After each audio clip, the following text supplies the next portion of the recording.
my previous video, I talked about some things that surprised me about Tunisia.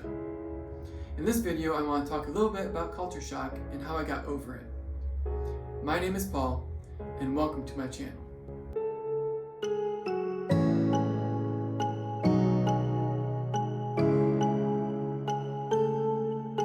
So there's two types of culture shock.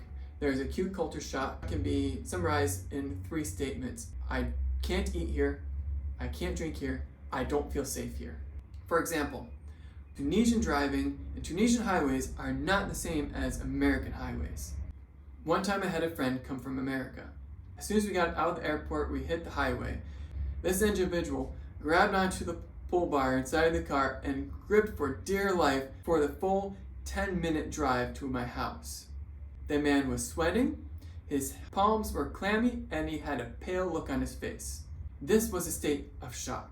The second type of culture shock is the sustained culture shock, which is a gradual buildup of different things that you experience within a culture that raises your stress levels in your life, until the point where you feel like physically you need to fight or flight. And the best thing to do in a fight or flight situation with culture shock is to find a solution, move through it. Because the minute you take that flight, get out of the country, is the minute you'll never want to come back. For me personally, I haven't experienced acute culture shock since being inside of Tunisia. However, what I have experienced is sustained culture shock. So when I was in France for a year, it took me 4 months before I started feeling the effects of sustained culture shock. In Senegal, it took me 2 years. In Tunisia, it took me 6 months. I had arrived in Tunisia in August 2019, and I hit the ground running using the adrenaline rush of all the new things I was seeing and the new experiences and tastes to push me through and to really get to know the culture.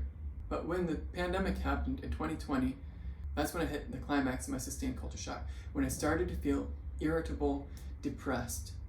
And if you asked me at this time some of the feelings I was feeling, I would say that I don't feel like I'm loved. I don't feel like I have a place in this community. I don't know who I am here.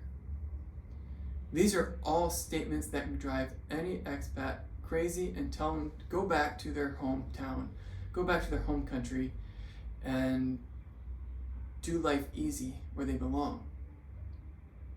For me, it was a COVID pandemic, and everybody went into lockdown. And I had to make the choice. I knew exactly where I was with culture shock. I knew what I was feeling. I could look at myself from the outside and say, I am going through culture shock. And it's right there at that moment when you're going through culture shock, you need to make the decision and a plan to stay or go. And if you're going to stay, you better have a plan.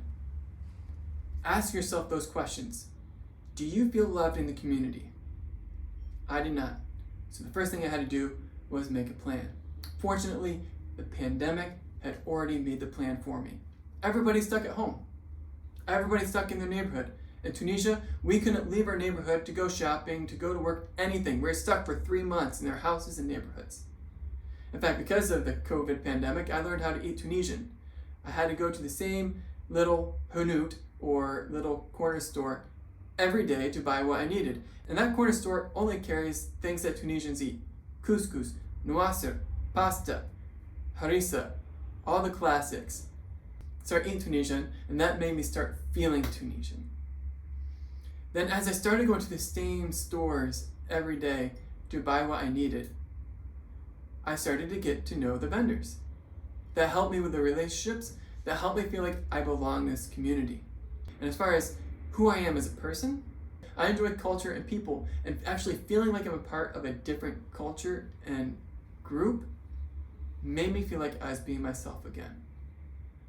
So in many ways, the pandemic saved me from my own culture shock, so that by August of 2020, I rejoiced with Tunisians as restrictions were lifted and we could go to hotels again and go to the mall again and go to all the fun things you can do in Tunisia that at that point you couldn't do around the world, because Tunisia at that point had become COVID-free, something we're all proud of.